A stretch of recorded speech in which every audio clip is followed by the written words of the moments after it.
Imagine wrestling for your life, scratching, pulling, fighting, and all of a sudden gravity has you falling backwards. Looking up, you see your 2 arms being sliced off as you hit the ground. September 29th, 1978. A man picked up 15-year-old Mary Vincent. Mary was hitchhiking from California back home to Las Vegas. Just outside of Modesto, California, a man in a blue van picked her up. He was older and seemed like a grandfather figure, so she trusted him. Though he did pull some moves on her, tried to pull her in close, but she just ignored him and tried to sleep. And she woke up and realized that they were going in the opposite direction.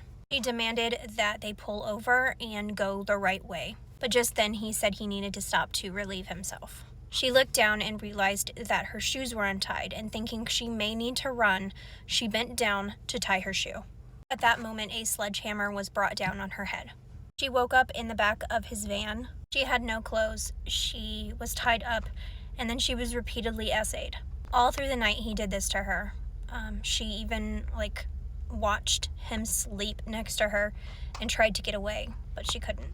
The next morning she watched the sunrise, and he took her out of the van and said, "Okay, I'll let you go." Just then he brought out a shiny metal instrument and brought it down on one of her arms. It became unattached, and then he tried to go for her other arm. She was fighting him with all that she had. She was clawing, screaming, fighting, and then she realized that she was falling backwards. She laid on the ground and watched him still fighting, realizing that her arm still had a grip on him, but it was not attached to her body anymore. At this point, I don't know if she passed out due to shock, probably. He thought that she was unalived, so he picked her up and threw her down an embankment. Then he followed after. He stuffed her into a culvert, and then he fled back up the ravine. There she woke up cold, lonely, and hurting.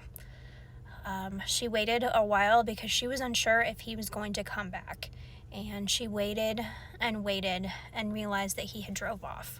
She didn't know what to do about her arms, so she stuffed mud on the ends of the nubs to stop from liquid coming out. She was never taught to do this. It was just instinct. There were so many times that she wanted to give up and just go to sleep, but in the back of her head, she said if she did that, he would do this to someone else, so she kept going. She began to climb. She climbed and climbed and climbed up the ravine most of the night. Remember, she